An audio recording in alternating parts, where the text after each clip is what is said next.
Today we're going to be this afternoon we're going to talk more about arrays, specifically some array methods and some debugging strategies, which are helpful in all aspects of software engineering. So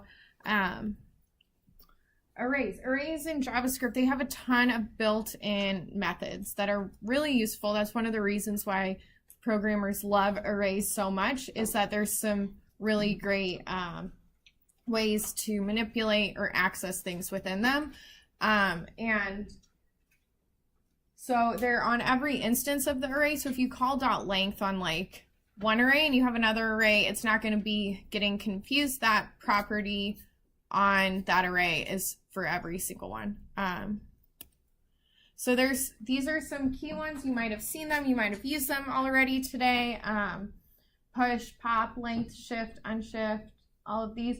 There's some great documentation that you can look up, all of them. I definitely recommend getting comfortable, pick one or two every week and just try to use them in all the problems you solve. That's how I got really comfortable with them. And whenever in doubt, just go to the documentation, see the description, see their examples, and it really helps. 2 questions you should ask for every array method is, does it modify the array, meaning this original array of fruits? If I call pop on fruits, it's going to change the overall fruits array. And so you want to know that, because if you have an array of users and you want to display all their names on the web page, and you do it by mutating the array, but you also want to use that array of users later on for something else, you could run into problems if you're mutating your array to display their names. Also, the other question you should ask for every method when you're using it is, what does it return? So in this example, we're popping off the last value of fruits, and the pop return is that last value we returned. But that's not the case for all of them. Some of them don't return anything. Some of them return the length of the new array. So we're going to be looking at that with some of these. So as before, we were talking about how fruits was modified by that pop method. That means that it mutates the array. So you'll see that some methods mutate an array or an object, and some are do not. And that's something to really take note of when you're looking at methods and at descriptions in the documentation, because they'll use that terminology a lot. So we're going to look at some of the, this is small. We're going to look more at some of these methods that you've been using or maybe will use today. So let's say I have an array of, I don't know, lunch items that I can sell. We have a bagel, sushi. I had a salad today. Sorry, is there a way to zoom in a little bit? Oh, yes. Is that good? Awesome. And then there's also soup. So we have a diner, we offer these things, and we want to get rid of soup. We decide, soup is no good for today. So if we first console log lunch, let's call it lunch items, just to be clear. And then we take the lunch items and we call pop on it. So we take off soup, and then we console log lunch items again. Because we know that pop mutates the array, we expect to have the array lunch items to be different than before. So if we look at that, we didn't reassign it afterwards. We don't even necessarily need to assign lunch item dot pop a thing, although it's useful sometimes. You can just call it and it takes off that last one. But if we do collect what pop returns, we can see what that is. So if we console log last lunch item, we are expecting to get the string soup back. And we do. So also some of these methods, they might take arguments, some might not. Pop is one of those that doesn't take any arguments. You just call it. It's always going to take that last one. You can't put in an index of like, oh, but I want the fifth one. So it's good to know also what some of these methods take. Some of them have optional parameters too, which is fun. So I'm going to use lunch items again down here, and instead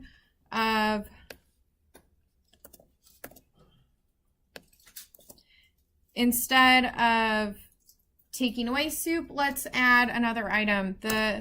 Let's say we want to add tacos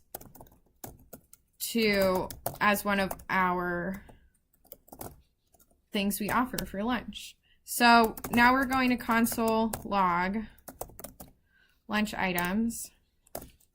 Let's do it before as well, just to see the change in our menu.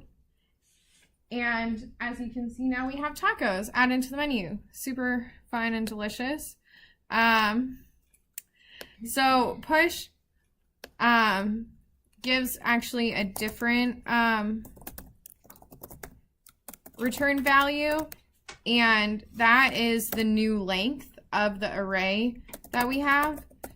So the push return value is going to be a number. So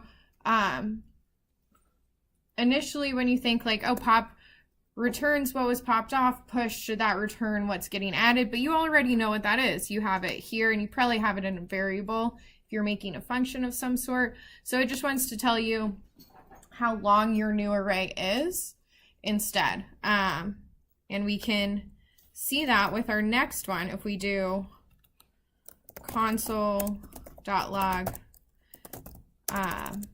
lunch items dot length. We can see that it's going to be the same value.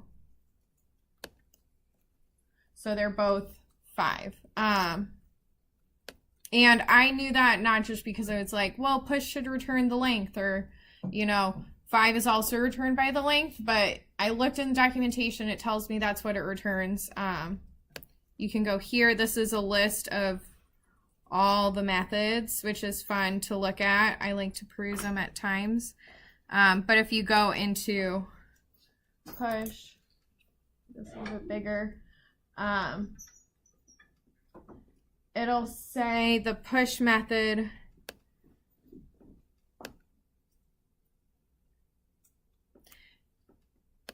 anyways, I can't find it here, but that's what it returns. Oh, the new return value is the new length. So yeah, so length, since we're on the subject.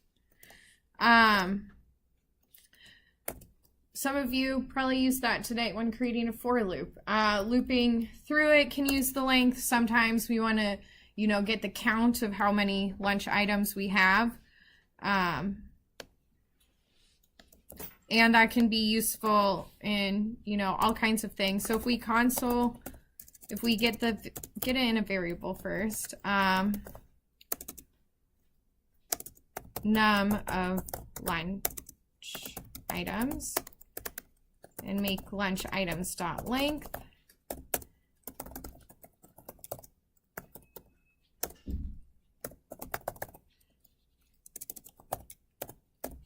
We can see that as expected, that is not what's expected. Oh, because we don't need to call length on length. As expected, it is for lunch items. And sometimes it's nice, you might have a conditional of like, well, I only want to do something if my array has like an even number of things or something like that. Getting the length is really useful in a lot of that stuff. Okay, shift and unshift. Similar to pop and push, but to the front of the array. One way I always get confused of, is shift adding it or is unshift adding it? Push and unshift both have a U, which is just an arbitrary way for me to remember that if it has a U, then it's adding something. You know, it's like a little cup that holds the new value. If it doesn't have a U, then it's removing it from the array. Or, you know, you can just memorize it or look it up. But when in doubt, look for the U. Or you can shift it or unshift it off and see what happens. Which is also totally valid. And I do that all the time. So shift doesn't have a U, so it takes off the first one. So if we say lunch items dot shift, we don't want to offer bagels anymore. That's a morning food. We're not doing that for lunch anymore. And then we console log lunch items. Let's console log it 4 as well. Then we're going to see that the new array doesn't have the bagel. And if we grab the return value,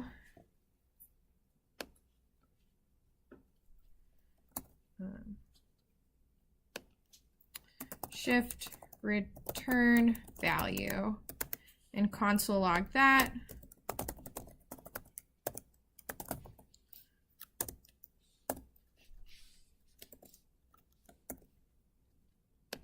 then we're going to get what was returned, what was taken off of the front array. So we get the string bagel.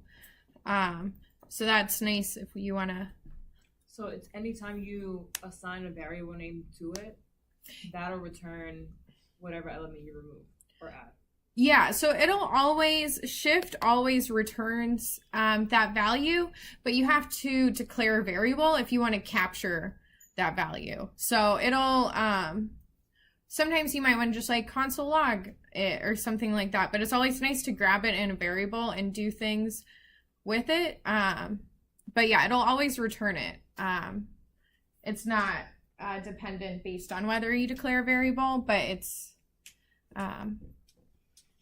that's the only way to like get the value. You can't capture the value once it's been shifted off and you have a next line of code. Okay, cool. Let's make some more changes to this lunch menu. So we have the lunch items. Now we want to offer tacos, but have it be the first thing because we're super excited about it. So we want it at the very top of the menu. So we have our lunch items, and then we lunch items dot unshift, and we bring in the tacos, and console log lunch items.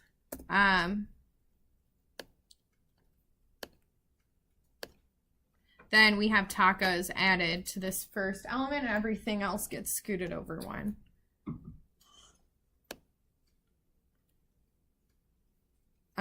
You can also capture what it returns. And this, I mean, I can't remember off the top of my head exactly what it returns, but let's console log it and see what happens. I'm assuming since push returned the length of the new one, unshift will probably have very similar things to keep it consistent. And it does. It has 5 as the length, which is the new length of the array. So one thing that I do a lot in my day-to-day, because you're not always going to know what things return. Sometimes it will be in documentation. Sometimes documentation won't be great. Sometimes it'll be written by your coworker and you're not really clear on what it's returning. Console logging what's returned, capturing a variable can save you a lot of time.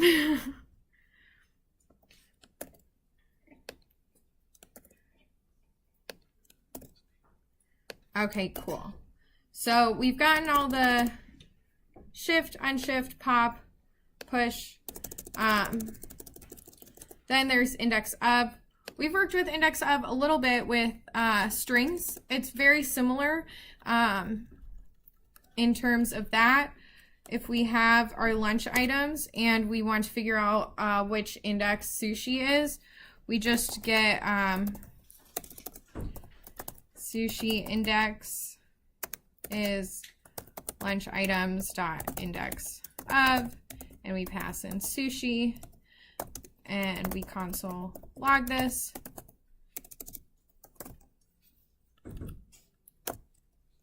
And sushi, it's 0 first index, so we are assuming that it returns 1, and we're correct. Let's say for some reason we have sushi on the menu twice, maybe 2 different parts. There's a lunch special part and like regular lunch. It will still, just like the string, only return the first instance of it. So it will, let's clear that just to make it a little bit more clear.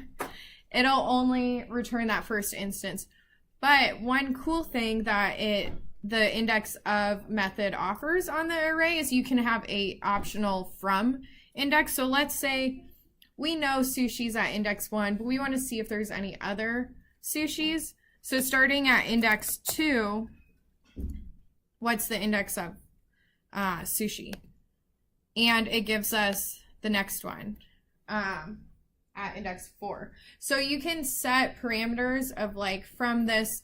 You can also do negative numbers in the from index of optional parameter. So if I said -2, it would count backwards and see if it's within that part of the array.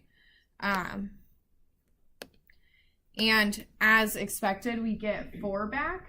But it still will only return the first instance of the sushi. It's not gonna, if you give it a negative number, it's not gonna find it backwards. It'll go from that index and then find the first instance of it in the array. So if we had like negative, I don't know, 6, it's gonna go, all the way. It's gonna give us the first one. So it'll still give us starting at that index, like going forward. So yeah, the from optional, you don't use it a whole lot, but it's nice to have if you like need it. And it's sort of cool, they offer that. Okay. So then we have slice and splice. Slice and splice are very similar in a lot of ways. It behaves. Slice you can also use on strings as you've used it before. Splice is one of those that isn't in strings. So sometimes if you get tripped up, you get an error that's like splice isn't a function on a string. That's why. But yeah, slice and splice. Slice, let's start with that one. So this is going to give you a shallow copy of it. So we have our lunch items, and all that shallow copy means is if you have like a super nested array or an object or something, it's not going to make an exact copy of all of those things. But for this instance, it's going to make a copy of all the strings. So if we do var copy of lunch items, and we just call dot slice on this, it's going to give us a copy. So if we console log copy of lunch items, we're just going to get back our lunch items array. I'm going to take out the second sushi just so it's not confusing. But you can also make a copy of just certain section of it. So let's say we just want to get these 3. They have S's. We want to have like an S only menu or something. The first argument that it takes is the index to start the copy from. So 0, 1, and this is inclusive. So it's going to include the index at 1. And then the end. If you want just to go to the end, you can just do that first one of where to start from, and then it'll go till the end. So we grab those 3. Cool, we have all S's. Let's say we only want cold S things. So we don't want any soup in there, we just want sushi and salad. We can do, this is index 0, 1, 2, 3. And since the end parameter that you give it is exclusive, it's not going to include, when we say 3, it won't include the soup.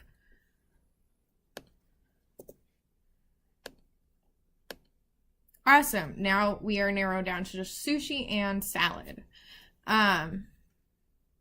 You can also give negative numbers here. You can start with -1, and that'll just go from the back of it. That is not right. Maybe you can't start with -1. It's the end one that you can start with. Negative.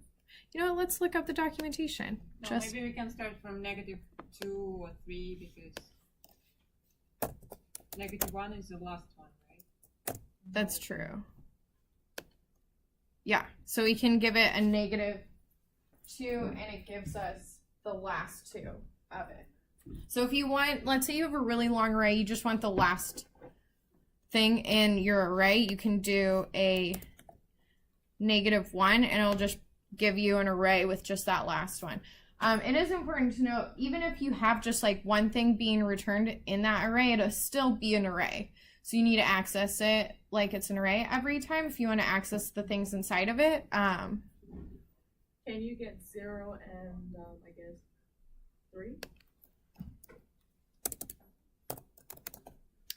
Yes. So that'll go from the 0th index to the 3rd one, but it won't include this 3rd one. So it'll just get 0, 1, and 2. How do you get like bagel and soup? That's what I was asking. Oh. That is a good question. Can we do... Oh, we need splice. Oh, that's okay. Something totally different. Okay, never mind. Slice 2 times and then multiply. Yeah, you can cat on. That's another great array method. So if we wanted to grab 0 and 1, say like bagel array, and we have soup array, and do lunch items dot slice and do -1. And then if we, since we already are console logging it, is bagel array dot concat, which is another great array method where it takes one array and then you pass it another array like our soup array, and it makes it one array. But they both have to be arrays that are passed in. So we can get just bagel and soup, which sounds like a nice lunch, actually. So that's slice. One thing to note is if we console log out lunch items here, it's still going to be the same thing.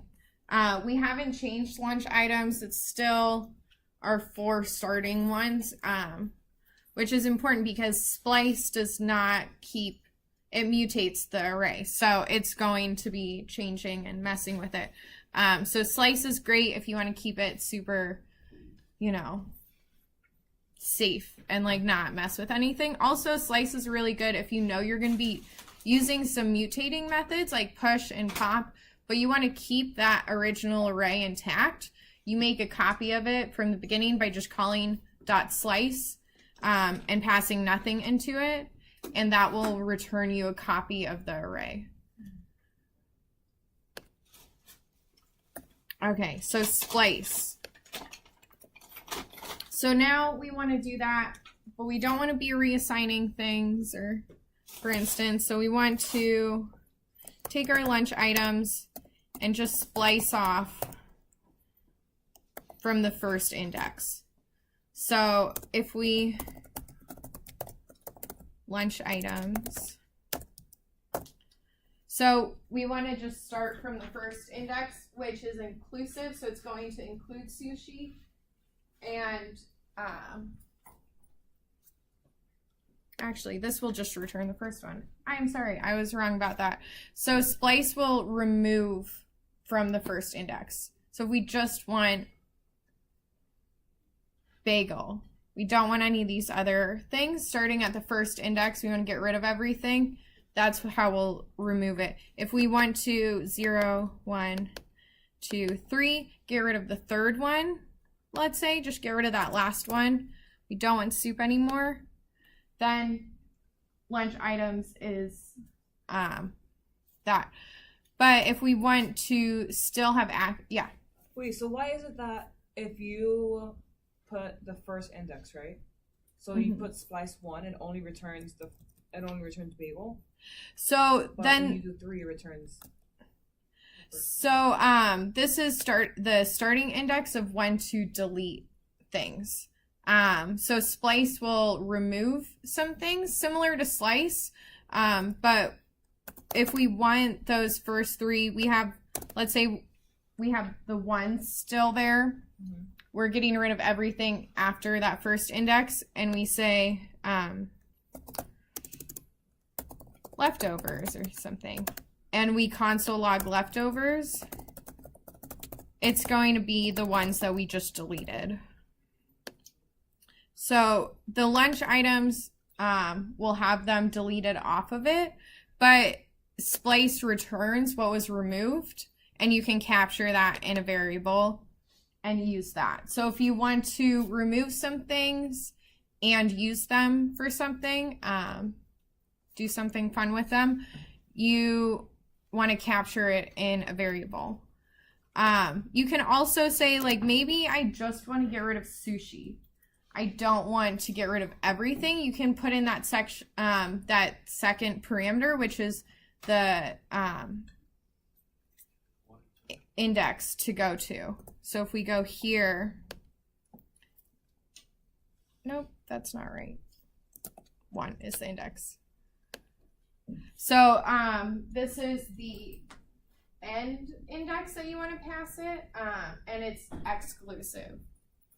Similar to slice. So the first one is always inclusive, so it'll include it in what you're doing, deleting it, making a copy of it. The second one is exclusive. You can also do something where, nope, that is not right. I am wrong. I apologize. It's the delete count is the second parameter. Let's just make sure, because this is what documentation is for. So the first one is the start index that you want to start deleting at.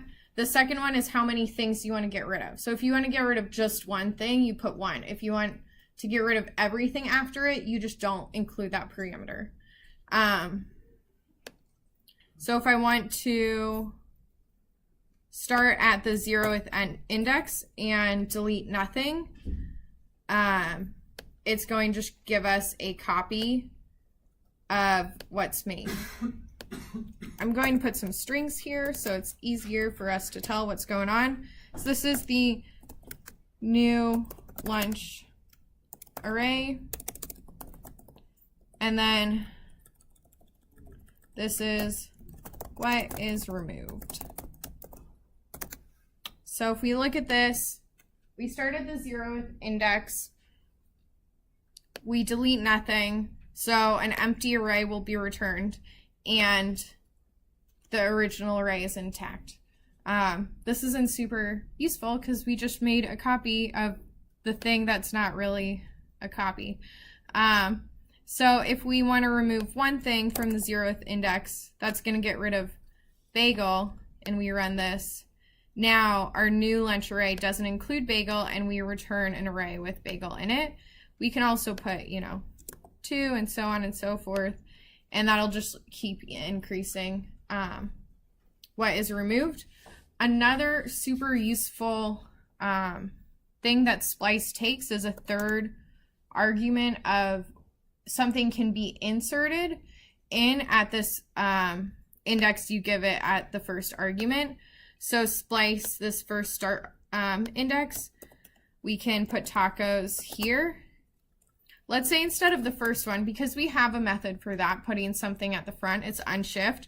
Let's say at the second index, so at 0, 1, 2, we want to put in tacos. And we don't want to delete anything. We just want to put tacos in there.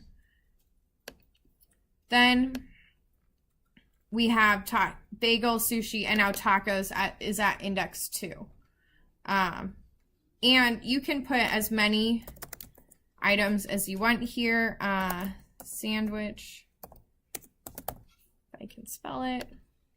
So you can, the first two are the index and the delete count, but after that is just a bunch of values that you can, that are optional that you can put in there of what you want to insert. So what if you want to put something at index 2 and something else at index 4? So they're not back to back. Then you would want to do 2 different splices. Yeah. You can also, let's say we want to get rid of salad and soup. That's not super fun. We want to replace it with tacos and sandwiches.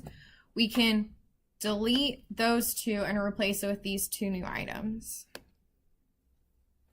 And then if anything is ever deleted, it is returned in an array. If nothing's deleted, it's an empty array, but it'll always be an array. Yeah, splice is fun, but just keep in mind it does mutate it. So that can run into some things if it's like, and return the original one. So yeah, those are some of the methods that are super fun and exciting and really useful to have. As I've said before and used, documentation is your friend. Get good at reading it now. Some documentation is better than others, but luckily JavaScript has some nice documentation. They have examples in it and everything. So yeah, when in doubt, look it up. The second part of this lecture, we're going to be talking a little bit about debugging. Debugging is super useful. I know I personally probably spend the majority of my time at work debugging, whether it be, you know, some user found some strange bug and I have to go in like Sherlock Holmes and figure out what's going on and where. Or if, you know, just the code that I wrote is not working the way I want it to, I'll be debugging my own code. And a lot of times it's not your own code, though, that you're debugging. In the beginning, it will be, but as you progress, you'll be debugging other people's code, and you can't just tap them on the shoulder and be like, hey, what is this method supposed to be doing? You have to figure it out on your own. So developing good debugging skills from the get-go will save you a ton of time. And the general process of writing code, you know, you visualize it, you write it, you debug it, but this isn't just like a 1, 2, 3 kind of thing. I'll generally visualize it, write it, debug it. While debugging, I'll be visualizing it, I'll be writing some code, going back and forth using as many tricks in the book as I can to figure out what's going on.